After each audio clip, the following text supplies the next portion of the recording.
Good morning students. My name is Hitesh Jain and we started our chapter 1 भौतिक जगत। कल तक हम लोगों ने एक बार रिवाइज कर लेते हैं थोड़ा सा। कल तक हम लोगों ने पढ़ा था कि जो आप फिजिक्स पढ़ रहे हैं, जो आप भौतिकी पढ़ रहे हैं, ये भौतिकी साइंस की एक ब्रांच है। उसके अंतर्गत हमने फिजिक्स की डेफिनेशन पढ़ी।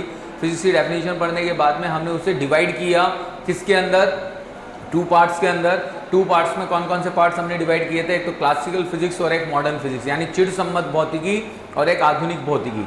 फिर हमने चिरसम्मत भौतिकी को अलग अलग भागों में तोड़ा, जिसके अंतर्गत हमने सबसे पहली ब्रांच पढ़ी यांत्रिकी।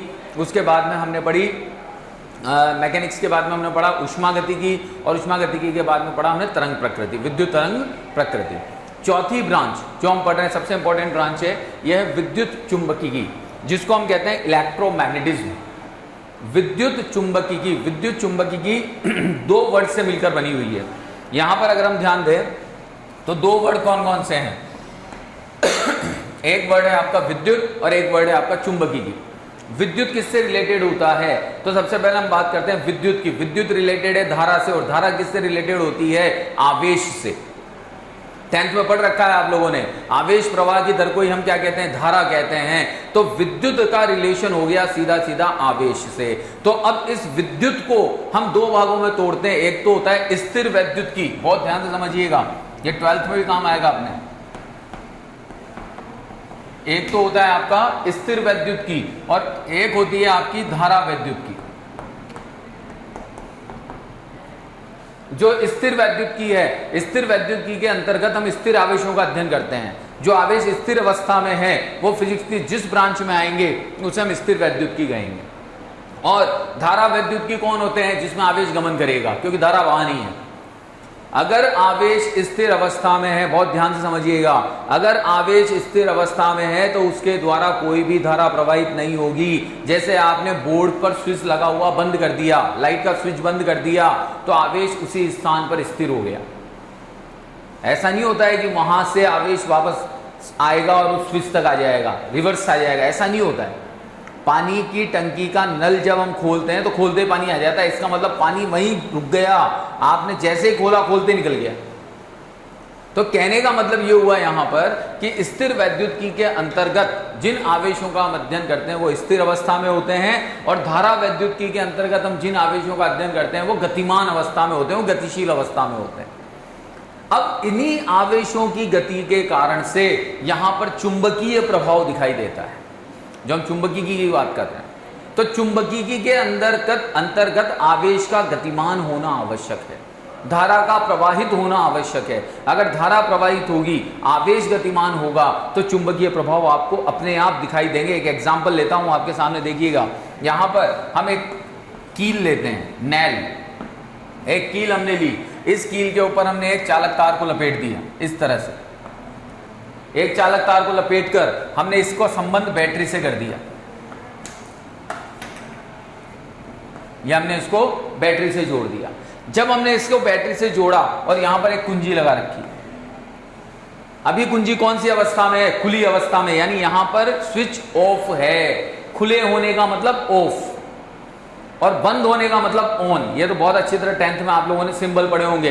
ये तो खुली कुंजी का सिंबल होता है और ये बंद कुंजी का सिंबल होता है, यानी ये स्टेट है आपकी ऑन और ये स्टेट है आपकी ऑफ। तो यहां पर इस अवस्था में अभी कुंजी कैसी है, ऑफ। कुंजी अगर ऑफ है तो कोई धारा प्रवाहित नहीं होगी। अब हमने इस कुंजी को बंद कर दिया, बंद किया, बंद करने का मतलब हमने इसे ऑन कर दिया, डॉट लगा दिया। ऑन करते ही इसमें धारा प्रवाहित होती है। धारा की दिशा किधर से किधर की ओर होती है, प्लस से माइनस। पता है आप लोगों को 10th में पढ़ा होगा, तो ये प्लस से माइनस धारा बही। प्लस से माइनस धारा किसके थ्रू होती हुई बही, इन चालक तारों के थ्रू होती हुई ये प्लस से माइनस धारा इस पूरे परिपथ में बही। अब हमने क्या किया, छोटे छोटे ऑलपिन के टुकड़े लिए और उन छोटे छोटे ऑलपिन के टुकड़ों को हम इस कील के पास में ले जाने लगे। तो जब हम छोटे छोटे ऑलपिन के टुकड़ों को इन कील के पास में ले जाते हैं तो हम क्या देखते हैं कि ये ऑलपिन के टुकड़े इस कील की ओर आकर्षित हो रहे हैं, इस कील से जाकर चिपक रहे हैं।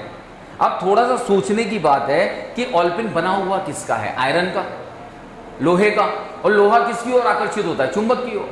तो इसका मतलब आपकी ये कील अब क्या बन चुकी है, चुंबक। क्या बन चुकी है, चुंबक। तभी तो ऑलपिन को आकर्षित कर रही है। अब मैंने क्या किया, वापस कुंजी को ऑफ कर दिया। स्विच ऑफ कर दिया। स्विच ऑफ कर दिया तो मैंने क्या देखा कि ये जो ऑलपिन थे ये धीरे धीरे करके वापस नीचे गिरने लग गए, यानी इनका चुंबकीय प्रभाव खत्म हो गया। फिर कुंजी लगाई, फिर चिपक गए, फिर कुंजी हटाई, फिर हट गए। तो अब सोचने वाली बात यह है कि ये कील चुंबक कब बनी? जब इसके अंदर धारा बही तब ये चुंबक बनी। धारा किसे कहते हैं? आवेश प्रवाह की दर को धारा कहते हैं। तो इसका मतलब अगर किसी चालक पदार्थ में हम आवेश को प्रवाहित करते हैं तो आवेश को प्रवाहित करने पर उसमें चुंबकीय गुण उत्पन्न हो जाते हैं। तो कुल मिलाकर ये जो वैद्युत चुंबकीय हम पढ़ रहे हैं, इस वैद्युत चुंबकीय में हम दो चीजों को इंपॉर्टेंस देंगे। फर्स्ट वन, आवेश को जो एक स्थिर अवस्था में होगा, एक गतिमान अवस्था में होगा, अगर स्थिर अवस्था में होगा तो उसके द्वारा एक क्षेत्र उत्पन्न किया जाएगा जिसे हम विद्युत क्षेत्र कहेंगे। अब ये विद्युत क्षेत्र क्या होता है ये थोड़ा सा हम आगे की बात कर रहे हैं, लेकिन समझिए इस चीज को भी। हम लोग ये बहुत अच्छी तरह जानते हैं कि अगर दो समान प्रकृति के आवेश हैं तो ये एक दूसरे को प्रतिकर्षित करते हैं, और दो असमान प्रकृति के आवेश हैं तो एक दूसरे को आकर्षित करते हैं। समान और असमान का मतलब क्या है? समान का मतलब यह है कि अगर मैं दो प्लस प्लस को पास में ले जाऊंगा तो प्रतिकर्षण होगा, दो माइनस माइनस को पास में ले जाऊंगा तो प्रतिकर्षण होगा, लेकिन अगर एक प्लस और एक माइनस को पास में ले जाऊंगा तो आकर्षण होगा। तो कहने का मतलब ये हो गया कि समान प्रकृति के आवेश एक दूसरे को प्रतिकर्षित करते हैं और असमान प्रकृति के आवेश एक दूसरे को आकर्षित करते हैं। लेकिन आपने कभी सोचा है कि ये प्रतिकर्षण और आकर्षण क्यों होता है? तो इसको समझने के लिए हम क्या करते हैं, यहां पर एक आवेश Q लेते हैं और एक दूसरे आवेश Q को इसके पास में ले जाते हैं।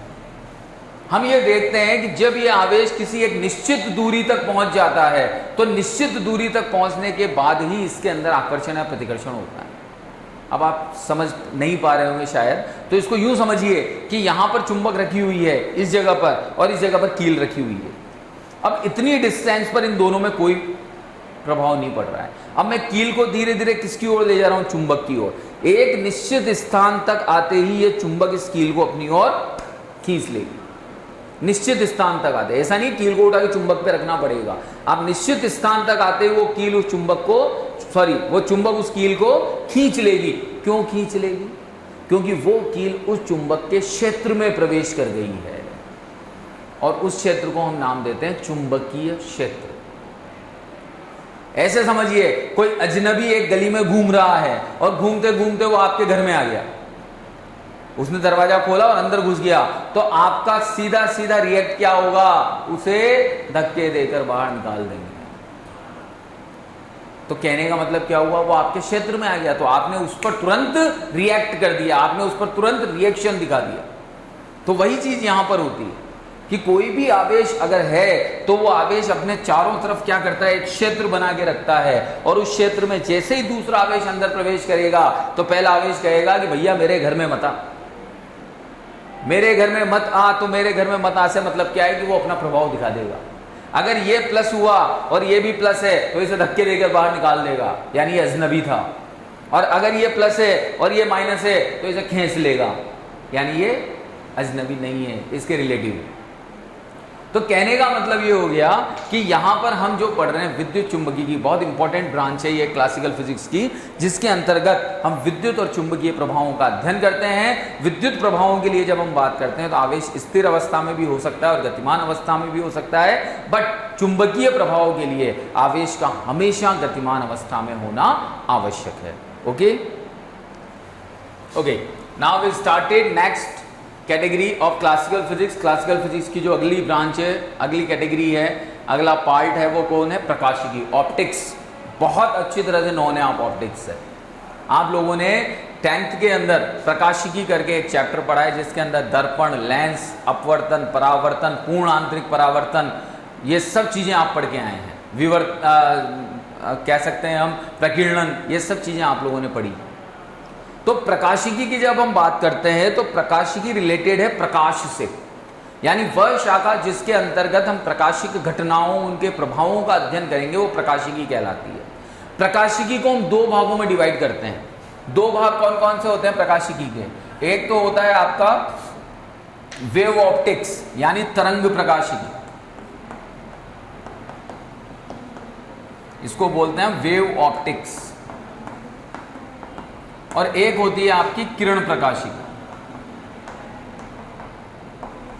जिसको हम कहते हैं रे ऑप्टिक्स। अब यहां पर वेव ऑप्टिक्स की जब हम बात करते हैं, तरंग प्रकाशिकी की जब हम बात करते हैं, तो तरंग प्रकाशिकी के अंतर्गत प्रकाश की कुछ घटनाएं जैसे व्यतिकरण, विवर्तन, ध्रुवण, परावर्तन, अपवर्तन, इनका अध्ययन करते हैं। तो अब यहां पर ये चीजें जो आई है, व्यतिकरण क्या होता है, विवर्तन क्या होता है, ध्रुवण क्या होता है, ये सब 12th की चीजें हैं, लेकिन थोड़ा थोड़ा हम इनको भी पढ़ेंगे। परावर्तन अपवर्तन आप बहुत अच्छी तरह से जानते हैं कि कोई प्रकाश की किरण किसी परावर्तक सतह पर आकर गिरती है और टकराकर पुनः उसी माध्यम में लौट जाती है, तो उसे हम परावर्तन कहते हैं। अपवर्तन भी आप बहुत अच्छी तरह जानते हैं कि जब प्रकाश की किरण एक माध्यम से दूसरे माध्यम में प्रवेश करती है तो वो अपने मूल पथ से विचलित हो जाती है, इसे हम अपवर्तन कहते हैं। अब हम बात करते हैं व्यतिकरण की। व्यतिकरण क्या होता है? व्यतिकरण होता है कि जब दो या दो से अधिक किरणें, दो या दो से अधिक तरंगें क्या होती हैं, एक ही दिशा में संचरित होती हुई किसी बिंदु पर मिलती हैं, तो वहां पर तीव्रता का मान अधिकतम या न्यूनतम हो जाता है। अब ज़्यादा नहीं समझना है हमें, क्योंकि हमारे इससे रिलेटेड नहीं है, ये तो ब्रांचेस बता रखी हैं। अब अधिकतम या न्यूनतम कैसे होता है, इसको थोड़ा समझें। समुद्र की लहर है, समुद्र की लहर चल रही है, पीछे से एक और लहर आई, इसमें मिल गई, एक और तरंग आई, इसमें मिल गई, एक और तरंग आई इसमें, तो क्या हो रहा है, तरंग ऊंची होती जा रही है, समुद्र की लहर ऊंची होती जा रही है, उनकी तीव्रता बढ़ती जा रही है। अब एक तरंग आई यूं और एक तरंग आई यूं, ये दोनों तरंगें आपस में मिल गई, तो क्या हुई, तीव्रता का मान कम हो गया। आमने सामने से आई, टकराई, टकराकर प्लेन हो गई, तीव्रता का मान कम हो। तो ये होता है व्यतिकरण। यानी जब दो या दो से अधिक तरंगें आपस में मिलती है तो या तो तीव्रता बढ़ती है या तीव्रता घटती है, इसे हम व्यतिकरण कहते हैं। अब बात करते हैं विवर्तन की। विवर्तन का मतलब होता है प्रकाश का मुड़ना। कोई भी प्रकाश के मार्ग में अगर मैंने अवरोध लगा दिया, जैसे मैंने यहाँ पर ये हथेली लगा दी और ये टॉर्च जलाई, तो आपको क्या दिखाई देता है, इस हथेली की छाया पीछे दिखाई देगी, इस हथेली की परछाई पीछे दिखाई देगी। इस हथेली की परछाई पीछे क्यों दिखाई दी, क्योंकि जब आपने इसके ऊपर टॉर्च डाला तो टॉर्च से निकलने वाला प्रकाश इस हथेली के किनारों से मुड़कर कहां पहुंचा, पीछे। कोई भी वस्तु कब दिखाई देती है, यह क्वेश्चन है, सोचिए। कोई वस्तु कब दिखाई देती है, प्रकाश के कारण। प्रकाश के कारण ही दिखाई देगी। अगर प्रकाश नहीं हुआ तो कहां से दिखाई देगी। आप एक अंधेरे कमरे में खड़े हो जाओ, क्या आपको आपकी परछाई नजर आएगी? नहीं आएगी। तो आपको किसी भी वस्तु को देखने के लिए प्रकाश की आवश्यकता होती है। तो विवर्तन का मतलब होता है प्रकाश का उसके किनारों से मुड़ जाना, ये विवर्तन कहलाता है। तो कई ऐसी घटनाएं हैं जो तरंग प्रकाशिकी के अंतर्गत हम अध्ययन करते हैं। अगला आता है आपका किरण प्रकाशिकी। किरण प्रकाशिकी भौतिक विज्ञान की वह शाखा है या क्लासिकल फिजिक्स की वो शाखा है जिसके अंतर्गत हम दर्पण, लेंस, सूक्ष्मदर्शी, सरल सूक्ष्मदर्शी, इनका अध्ययन करते हैं। वो शाखा कौन सी कहलाती है? किरण प्रकाशिकी। यानी जिसके अंतर्गत हम दर्पण, लेंस का अध्ययन करेंगे वो किरण, और जिसके अंतर्गत हम अपवर्तन, परावर्तन का अध्ययन करेंगे वो आपकी तरंग प्रकाशिकी कहलाती है। ओके स्टूडेंट्स, अब क्लासिकल फिजिक्स के बाद में हमारा जो नेक्स्ट ब्रांच है, जो नेक्स्ट कैटेगरी है, वो है आपकी मॉडर्न फिजिक्स। मॉडर्न फिजिक्स, जैसे मैंने आपको बताया कि 1900 के बाद में जितने भी इन्वेंशंस हुए, जितनी भी अवधारणाएं दी गई, जितने भी फिनोमेनास दिए गए, ये सब मॉडर्न फिजिक्स में आते हैं। और मॉडर्न फिजिक्स की एक एडवांटेज ये थी कि इसके फिनोमेनास टिपिकल तो थे, लेकिन इनकी हेल्प से कई प्रैक्टिकल्स को इजीली सॉल्व कर दिया गया। तो मॉडर्न फिजिक्स के अंतर्गत जिन ब्रांचेस को या जिन भागों को हम पढ़ते हैं फिजिक्स के, उनमें सबसे पहला आता है आपका एटॉमिक फिजिक्स, परमाणु भौतिकी। परमाणु भौतिकी होती क्या है? परमाणु भौतिकी नाम से पता लग रहा है कि भौतिक विज्ञान की वह शाखा जिसके अंतर्गत हम परमाणुवीय संरचनाओं का अध्ययन करते हैं, परमाणु की संरचनाओं का अध्ययन करते हैं।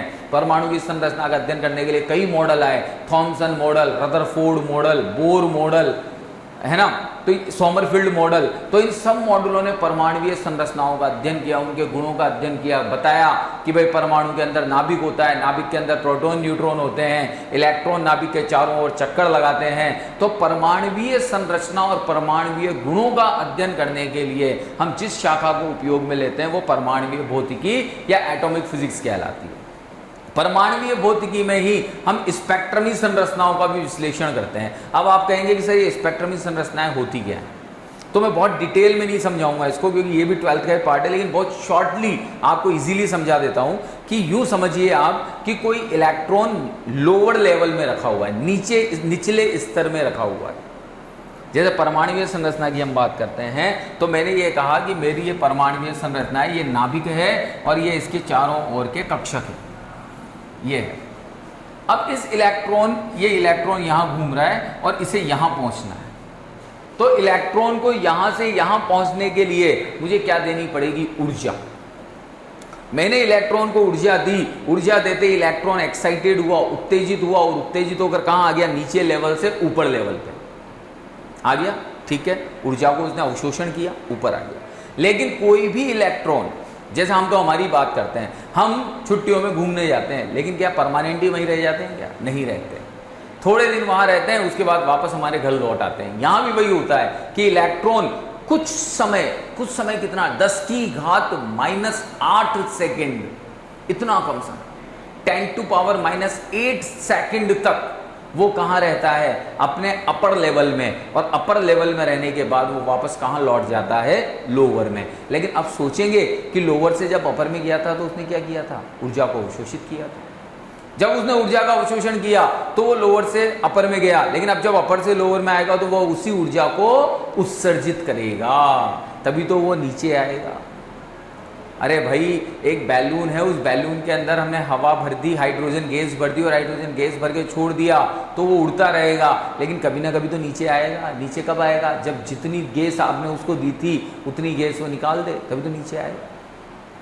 तो कहने का मतलब है कि यहाँ स्पेक्ट्रमी विश्लेषण क्या है, स्पेक्ट्रमी संरचना क्या है? स्पेक्ट्रमी संरचना का मतलब होता है कि ऊर्जा का, जब हम उच्चतम ऊर्जा स्तर से निम्नतम ऊर्जा स्तर में इलेक्ट्रॉन वापस आता है तो वो अपनी ऊर्जा को क्या करता है? उत्सर्जित कर देता है। और वो ऊर्जा किस रूप में उत्सर्जित होती है? विकिरणों के रूप में उत्सर्जित होती है। विकिरण निकलते हैं तो उन विकिरणों को ही हम क्या कहते हैं? स्पेक्ट्रम कहते हैं। उन विकिरणों को ही हम स्पेक्ट्रम कहते हैं। तो परमाणुवीय भौतिकी के अंतर्गत हम स्पेक्ट्रमों का भी विश्लेषण करते हैं। अभी हम पढ़ेंगे, ये आप केमिस्ट्री में 11वीं केमिस्ट्री में है, लाइमन, बामर, पाश्चन, ब्रैकेट, फुंड, ये अलग अलग श्रेणियां होती हैं, ये अलग अलग स्पेक्ट्रम होते हैं जिनका अध्ययन आप लोग करेंगे, लेकिन फिजिक्स में ये 12th में आएगा। तो अभी इतना सा ध्यान रखना है कि परमाणुवीय भौतिकी के अंतर्गत हम परमाणुवीय संरचनाओं का, परमाणुवीय गुणों का, परमाणुवीय कणों का, स्पेक्ट्रमी संरचनाओं का अध्ययन करते हैं, और यही क्या कहलाती है? आपकी परमाणुवीय भौतिकी। ओके, तो सेकंड जो ब्रांच है मॉडर्न फिजिक्स की वो है आणविक क्वांटम यांत्रिकी। आणविक किससे रिलेटेड है? अणुओं से। यानी इस ब्रांच के अंतर्गत हम अणु की संरचनाओं का अध्ययन करते हैं। पहले वाली ब्रांच में तो परमाणु का अध्ययन किया था, अब हम अणु का अध्ययन करते हैं। और अणु के अध्ययन के साथ साथ विशेष रूप से हम विकिरणों का उत्सर्जन और विकिरणों का अवशोषण समझते हैं। जैसे मैंने अभी बताया था कि इलेक्ट्रॉन ने ऊर्जा को ग्रहण किया, ऊर्जा ग्रहण करके वह निम्नतम ऊर्जा स्तर से उच्चतम ऊर्जा स्तर में चले गया, तो ऊर्जा को किस रूप में ग्रहण किया? विकिरणों के रूप में। और किस रूप में त्यागा? विकिरणों के रूप में।